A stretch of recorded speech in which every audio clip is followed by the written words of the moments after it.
And we're live. We're live, guys. Welcome to another episode of Good Morning Liberty. Today is the 5th of November. Thank you so much for being here with me Monday morning, 2018. We're broadcasting live from the West Coast. My name is Michael Boldin. We're in downtown Los Angeles at my home office and studio, where I really appreciate you joining me today. Hi out into the chat. We are broadcasting through YouTube Live. For those of you who are listening later on in the archives and you're wondering who I'm talking to, who's this Justin, Matt, and Woodsider, and who are these people that you're saying hi to? Well, we're broadcasting live every Monday, Wednesday, and Friday at 9:30 a.m. Pacific time through our channel at youtube.com/10th Amendment Center. And we really appreciate everyone who's here and, of course, who is smashing that like button and supporting us in this show. And so whether you're listening to us later on in the iTunes or the Google Play podcasts, or if you're watching on BitChute or Brighteon or Keyport.tv, and whenever you're watching, thank you so much for being here with me today. I hope you had a really great weekend. Of course, it's going to be a pretty juicy week. It's election week, and that's the week where everyone is telling us that if you don't get out and vote harder and harder than you've ever voted in your life, the world is going to come to an end. You have to choose between statist pig A and statist pig B in almost every situation. Now, that's not to say that there are not good situations to vote. You can vote defensively. But I personally think, and Walter Block has always talked about this, about, if you've got a choice between, getting shot in the head. I don't know what the analogy is, but this is a libertarian scholar, Mises Institute, LouRockwell.com, and Walter, who I actually got a chance to meet over the summer, thanks to Tom Woods bringing Mike Meharry, who works with me, and I to a lunch with Dr. Block in New Orleans over the summer. Really nice guy. But I think the analogy he came is if you're going to have a choice between getting shot in the head or maybe running and getting attacked by a spear, just something like that, you're probably going to vote for the second option. So maybe for those of you who are voting for more defensively, I understand that. But we also have to keep in mind that we have been propagandized to believe that voting is our only solution. And that's what I think the establishment on both sides relies on.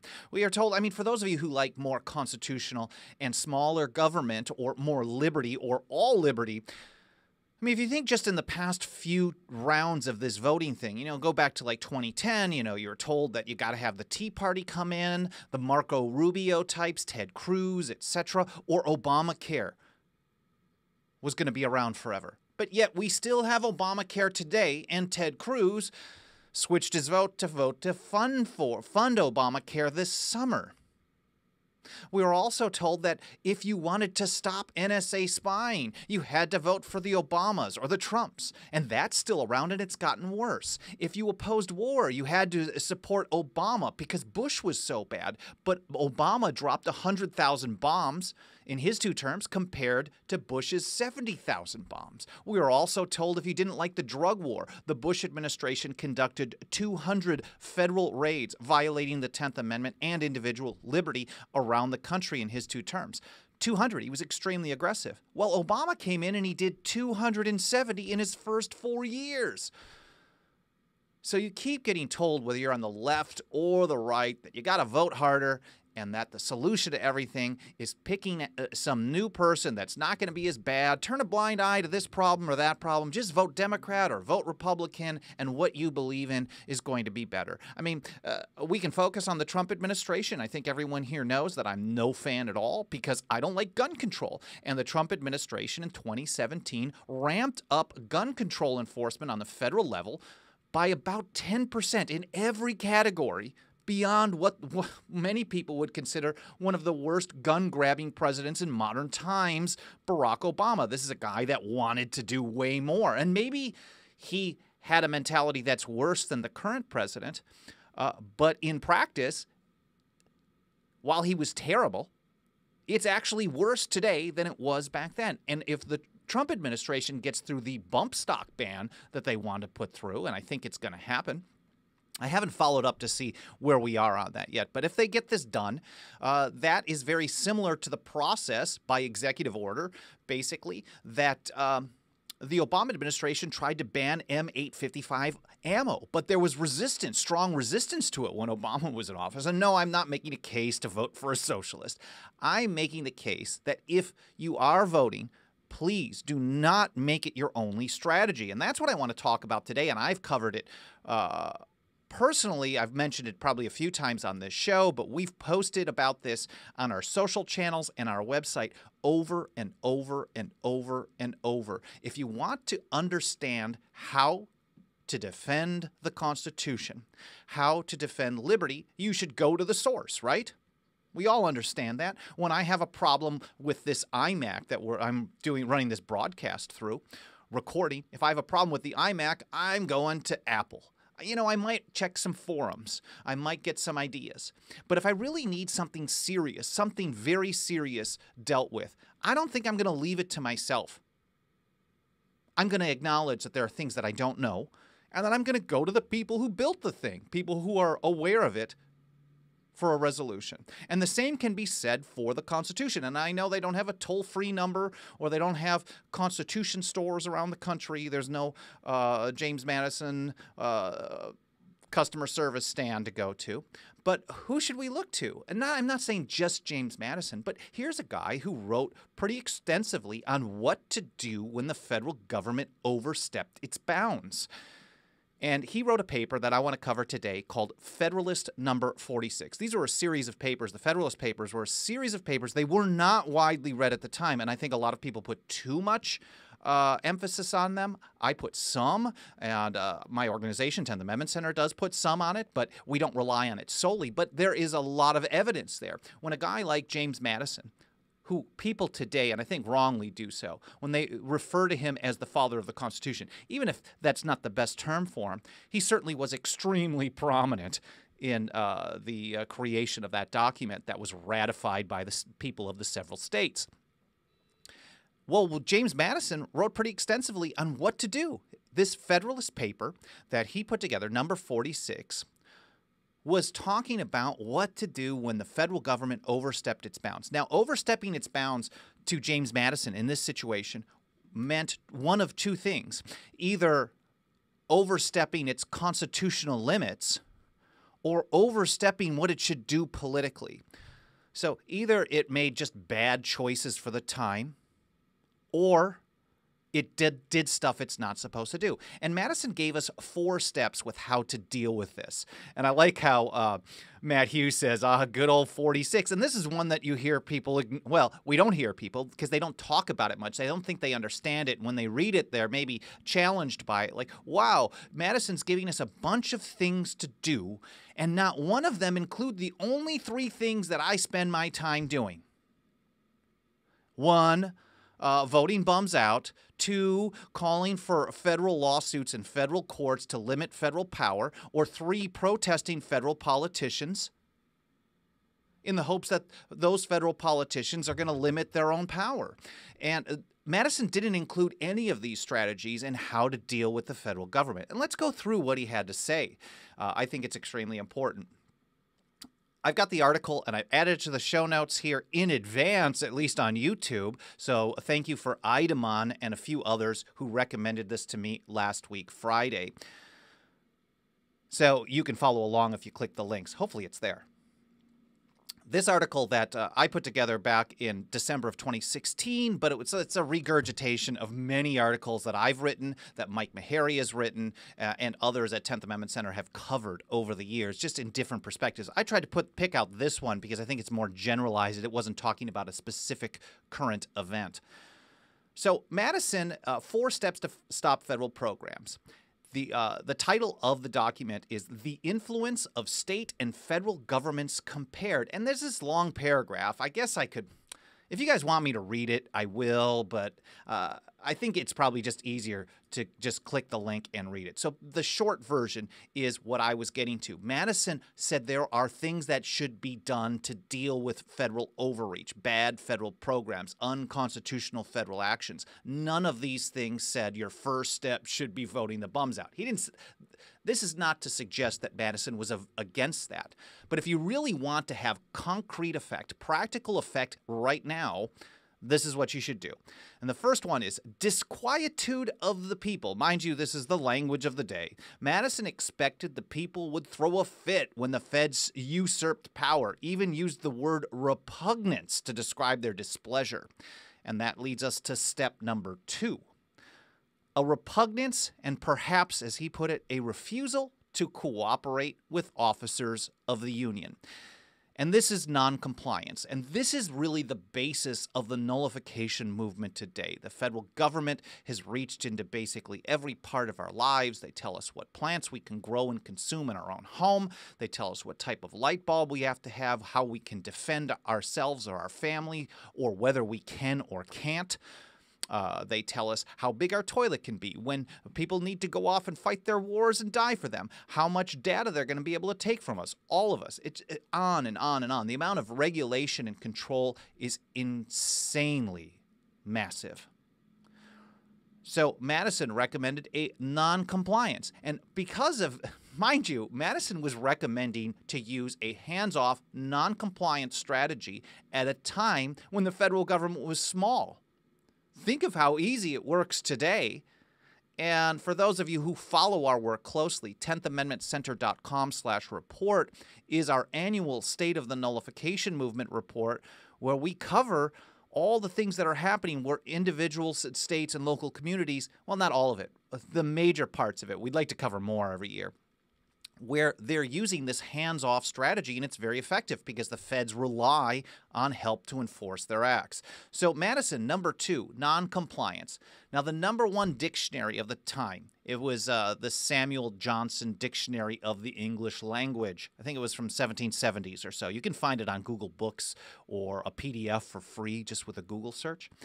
They defined repugnance as, quote, disobedient, not obsequious, which is compliant. So a lot of people today would think the word repugnance means we're grossed out. Well, yeah, we are. It's repugnant to what we want to do. But when you show your repugnance, you're showing a disobedience to a federal act. And Madison, I know a lot of people on the conservative end of the spectrum think of civil disobedience as a tool of the left, and they think it's repugnant to their morals because they don't want to participate in the tools of the leftists. But James Madison himself said use a disobedience, and on top of it, a refusal to even cooperate with officers of the Union. So if the officers of the Union are saying, we want you to do this, Madison says the way to undermine that program, to bring it down, is to not participate, to disobey. So he knew, and I put in this article, James Madison apparently knew what we know today. The feds rely on cooperation from state and local governments, as well as individuals. When enough people refuse to comply, they simply can't enforce their so-called laws. Number 3. I got to do an edit on that. That looks like a comma instead of a period. But the frowns of the executive magistracy of the state. In other words, outspoken governors. Governors around the country are pretty much garbage in just about every state. Just about every state. They're all bad. At best, they're kind of good on some things here and there. And at worst, they're just not to be trusted. And I think we shouldn't trust them in the first place. But, and I think this part is missing more than anything, governors should be telling people, look, this is what you're supposed to be doing. This is unconstitutional. They're supposed to be very outspoken, even if they're not necessarily doing anything concrete. But Madison thought that governors were an important part of this to raise awareness on a state-by-state level of what's going on. The federal government is overreaching. The federal government is violating the Constitution in the opinion of the governor. The federal government is making a bad policy choice. And here's what we can do. Now, I'm going to leave it up to the state legislature and the individuals, says the governor, but here are my recommendations. I'm going to use this bully pulpit to hammer on Washington, D.C., and we definitely need to see more of that. So if you're voting for governor tomorrow, I don't know if I've not followed who is good or bad in any of these races. It's just too much work, especially because years ago, and I have so many asides today, years ago, we used to do a pledge. There's a lot of organizations that do pledges for candidates. And years ago, we used to do a pledge called the 10-4 Pledge. 4 pledges for the 10th Amendment for candidates for state and local. I think we also even took some congressional ones. They would say, the federal government is only authorized to exercise those powers delegated to in the Constitution, and we provided that from originalist perspective, and that they would take steps to reject and nullify those on a state level. They were basically pledging to do this, and those that signed it, I don't think any of them that I can even think of, maybe a few. I don't think anybody prominent really did anything, or they were totally opposite within just a couple of years. I think most politicians are liars and scumbags that can't be trusted, and they promise things when they need to do it. They take actions based on what will get them into office or keep them in office. And holding them accountable with, you signed this pledge, really was a lot of work on our part and not a lot of success. To me, it's one of our biggest fails as an organization, that program, and I'm glad we pulled the plug on it after some years. But getting back to the elections, if you're voting for a governor, certainly you want one that is going to stand up against the administration. And I don't mean the Trump administration or the Obama one or the next one, but anyone. The problem is so many of these folks that are running for office, they're just partisan. So they are in favor of one thing at one year, and then a few years later, they're opposed to it. And I keep going back, for those of you who listen regularly, my punching bag Ted Cruz, who flip-flopped on voting for funding Obamacare. Maybe he's got a great excuse on this, but whatever it is, it's garbage. And the fourth step, getting back to this article here, legislative devices, which would be added on such occasions. Now, he kept this open-ended. What are legislative devices? Legislative devices, he recommended, when there are occasions that the federal government is overstepping. States should use legislative devices to deal with it. Well, Madison tells us the things that he wants us to do. He wants governors to be outspoken. He wants the people to protest. And then he wants a disobedience and a refusal to cooperate with officers of the Union. And a few years later, not much longer, and I think this one was written in late 1787. I don't know if I have the date on it. Here's the link. I might as well click it, see what happens. Nope, it links to another article. Sorry about that. A few years later, I think it was written in 1787, so it wasn't much longer after the ratification of the Constitution that there was a situation where it was clear that the federal government was overstepping its authority, and that was the passage of the Alien and Sedition Acts. The Alien and Sedition Acts were really seriously bad. They criminalized free speech. You could not put the federal government into a position of what was called ill repute, unless, of course, you did so against the sitting vice president, who was Thomas Jefferson. So Thomas Jefferson and his good friend James Madison, they secretly authored some resolutions both in Kentucky for Jefferson and in Virginia for Madison that basically called upon using this principle. They didn't cite it specifically, but I mean, we know that they talked all the time. We know that this was Madison's official stance on how to deal with federal overreach, and now federal overreach was to a point where both thought it was dangerous and palpable exercise of powers. This is a palpable exercise of powers, as Madison put it. And of course, you're going to use legislative devices to deal with it. And so in 1798, the first one that passed was in Kentucky. The Kentucky Resolution of 1798. And here's a couple of good quotes from it. He says, "The several states are composing the United States of America are not united on a principle of unlimited submission to their general government." In other words, we don't have all these states just to be subservient to Washington, D.C. And where powers are assumed which have not been delegated, a nullification of the act is the rightful remedy. So Jefferson took the position that when they exercise these powers, not later on, but as soon as it happens, a nullification is the rightful remedy.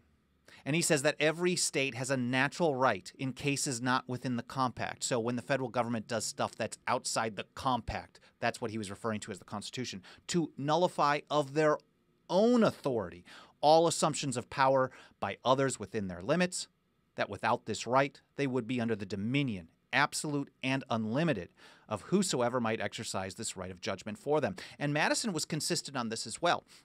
He took basically the same position in the resolutions for Virginia of 1798, which passed just before Christmas. And he says, in a case of deliberate, palpable, and dangerous exercise of other powers not granted by the said compact, that is the Constitution, the states who are parties thereto, parties of the compact, have the right and are in duty bound to interpose for arresting the progress of the evil, and for maintaining within their respective limits the authorities, rights, and liberties appertaining to them. So both Thomas Jefferson and James Madison, who I think are giants in constitutional thought, who, if it were a debate between their views and basically any political pundit or politician today, I think the default answer is go with Jefferson, go with Madison. Both of them said, Jefferson was a little bit more aggressive. He basically said any time. And he used the word whensoever in another part of that document to say, as soon as it happens, any overreach, a nullification is the rightful remedy. Madison was a bit more pragmatic. He said that the interposition, arresting the progress of evil, taking, not necessarily going out and physically doing a law enforcement arrest, that's not the use of the term there, but taking actions, whatever they may be, to stop the progress of the evil, had to be deliberate and palpable, a dangerous exercise of powers. Now, some federal overreach, some would make the case, oh, well, that's a small one. But I would make the case, I'm more on Jefferson's side on this, as long as you turn a blind eye to a small one here or there, eventually they're all going to be massive. And I think people turned a blind eye to small federal overreaches for a long, long time. And where we are today is when the so-called small government team is a sham. They have like the Trump administration's federal debt just keeps going up and up and up. And the increase in federal debt, the only one who's ever been worse is Obama. But not every year of Obama was worse. I think it was the first 3 years of Obama were worse increases than what we've been seeing from the Trump administration. So if you're relying on one side or the other to stop the other team, it's just not happening. And it definitely is not the advice of either Thomas Jefferson or James Madison. Now, Madison's advice, I think is really been playing out a lot in modern times. And I was mentioning that this was part of our strategy to undermine, resist, reject, and to nullify federal acts in practice. Now, it's not the Calhoun style of nullification where you're arming up your state to go out and have a battle with people. Oh, we're going to arrest federal agents. But you don't necessarily need that in most situations. I think asset forfeiture is a really good example of that. For those of you who aren't aware, asset forfeiture is where they're basically taking your property if they just suspect you might be involved in a criminal act. They take cash, cars, homes, on and on. They just take stuff if they suspect that you're going to be part of a crime. And then you have to prove that you're innocent instead of the other way around. You're not innocent until proven guilty. You have to prove that you're innocent in order to get it back. And a lot of times, people don't get it back. In fact, most situations, they don't. So a number of states started doing some restrictions on these asset forfeiture programs. In fact, of all places, California had the strongest restrictions on civil asset forfeiture by law enforcement. Well, lo and behold, you can totally shut down that program on a state level, and it's going to continue because there is a federal program known as equitable sharing, where what they do is if a law enforcement guy here in Los Angeles pulls somebody over and sees some cash in the back seat, I'm just giving an easy example, and decides that they want to forfeit this, or they suspect them, or they want to steal it, I don't know, and they can't under state law, what they do is they call the local FBI office in Los Angeles, and they say, oh, I think this guy is breaking such and such a federal law. We want to transfer this case to you. We're holding on to the evidence, which is the cash in the person's car, and maybe they have arrested the person. The feds always take the case. It's called adoptive forfeiture. They take the case, they take the money, and then they go under the federal restrictions on asset forfeiture where there are almost none. And Jeff Sessions and both Jeff Sessions and Donald Trump have said that they don't want any restrictions on this. They want to ramp it up. And then what happens? Well, the locals get 80% of the proceeds. The feds just say, okay, well, you work the case. We'll kind of play lead or point of contact on this, and you guys do the things locally, and you're going to get up to 80%. And almost every time it is 70, 80% that they get. The feds keep 20, and then they basically do an end run around this.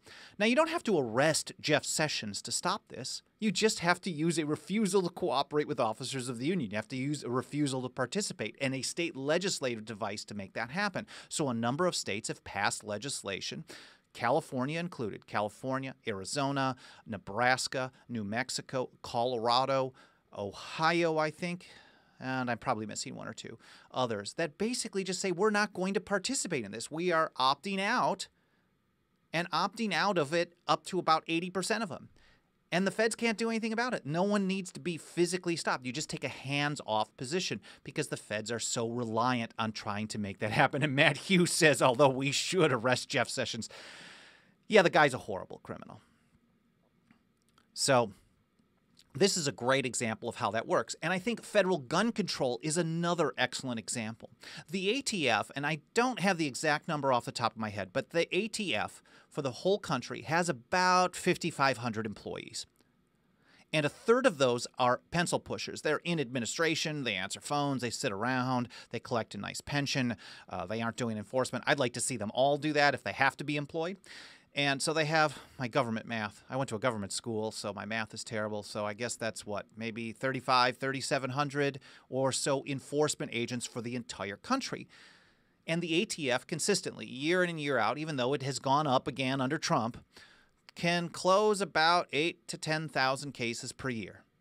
8,000 to 10,000. And mind you, every time they do one, they call up their partners in their local police or local sheriff's office to help them out in the investigation. And if there is a raid, there's a couple of federal agents, and the raid is conducted, the muscle, the cordoning off of the area, helicopter surveillance, a bunch of people securing the property. These are all local police officers, local law enforcement. So all ATF actions are done with the support of locals. And Judge Andrew Napolitano a few years ago, when we were really pushing efforts, and we still are, we're just not getting a very good response from Republican backed state legislatures to do it anymore, but we were getting some success in getting states to pass laws that would basically say we're just not going to participate in the enforcement of federal gun control. We're just going to take a hands-off approach on this, using Madison's advice, using the anti-commandeering doctrine, which I'm going to mention here briefly just for a moment. And Judge Andrew Napolitano specifically said that a single state doing this, one single state, would make federal gun laws nearly impossible to enforce. And over what we have today, I would rather have totally impossible to enforce, but over what's happening today, the status quo is federal gun laws are pretty easy to enforce as long as everyone's participating, and by participating and everyone, that means federal agents, state and local agents, district attorneys on a state level, and then people being obedient with the federal laws. That makes them much more easy. But if a state decides to no longer participate in this, then it's going to be a real problem. And tomorrow, on November the 6th, the voting day, there are 10 counties around Oregon State,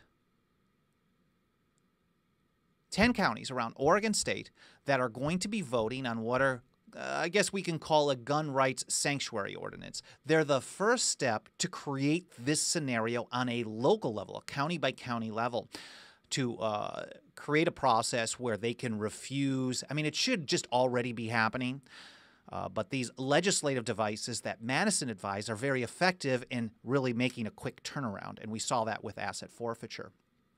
So we'll see tomorrow how things go in Eastern Oregon. My goal on Wednesday, I guess that we're wrapping things up here. My goal on Wednesday is to cover some of the interesting things, at least interesting from a 10th Amendment Center perspective, an interesting approach from what's going on in elections where people are undermining federal power. There are a number of ballot measures, one in New Hampshire on privacy, the 10 local ones on the right to keep and bear arms, to ban or create a foundation to ban the use of resources for any state or federal gun control law in those counties in Eastern Oregon. I'd like to see those pass. I'm going to try to cover those on Wednesday. And then also a number of states that are considering ballot measures to legalize marijuana in defiance of an unconstitutional federal ban that is really falling apart at the seams as more and more people and more states get on board. Justin Bayola points out there's some good counties over there in the east, absolutely, and some really great activists headed up by Rob Taylor and a number of other people in eastern Washington that are taking a really, really, really strong stand to defend the right to keep and bear arms in a climate that is becoming more and more hostile to it. So I hope you found this all interesting. I want to point out one other thing that I really didn't spend time covering. I should probably do a full show on it. I have a link to it in the show notes.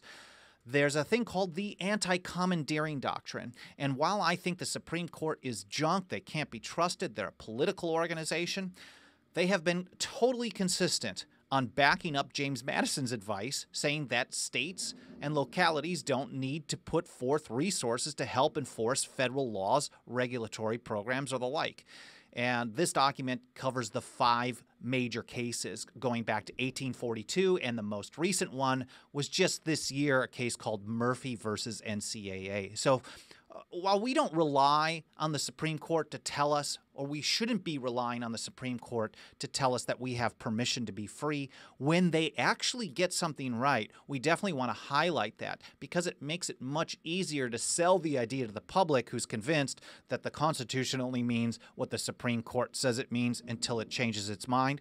Well, thankfully, we've got well over a century of the Supreme Court being consistent on this particular thing, and it's been very effective. So I hope you found this all very interesting. If anybody is in Dallas, Texas next week on November the 10th, as a reminder, I'm speaking at the Abbeville Institute's event, The Revival of Secession and State Nullification. I'll be covering the state of the nullification movement, talking about where things are, where things have come from, and where they're going. So next week, Saturday in Dallas, Texas. And before we head out, this is a great quote from Patrick Henry, who is one of my favorites. He says, "Show me that age and country where the rights and liberties of the people were placed on the sole chance of their rulers being good men without a consequent loss of liberty." In other words, we can't rely on the politicians. We can't just vote in new people with the hopes that they're going to do the right thing. We have to have something else. And Patrick Henry was a big part of setting up the foundation for nullification with his resistance to the Stamp Act in the 18th century, before pre-revolutionary times. So he's a very important figure. I think even though he was opposed to the Constitution, we can understand the philosophical underpinnings of what he recommended, and this is an incredibly important part of it. So I hope you found this interesting, insightful, maybe even a little bit fun or interesting too. If so, please make sure to smash that like button. Leave some comments. I know there's been a lot of great stuff in the live chat, but I've just been blasting through the things that I wanted to cover today. And even if you're watching in the archives or on another channel, another location, somewhere later on today or tomorrow or later, whenever you happen to be tuning in, please leave some comments. I'd love to see your thoughts. I do read everything. Don't always reply to everything. I do read all the comments. So please leave me your thoughts.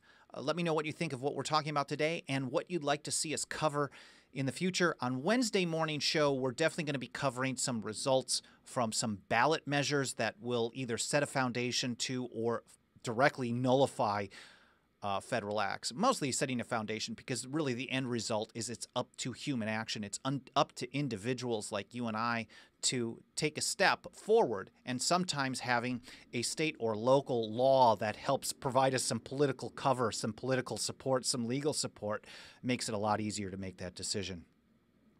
So Thank you so much for being with me here today. I hope you have a really good Monday and your whole week is going to be awesome. We'll be back, as we always are, every Monday, Wednesday, Friday, 9:30 a.m. Pacific time here at Good Morning Liberty. Thanks again for watching and have a great day.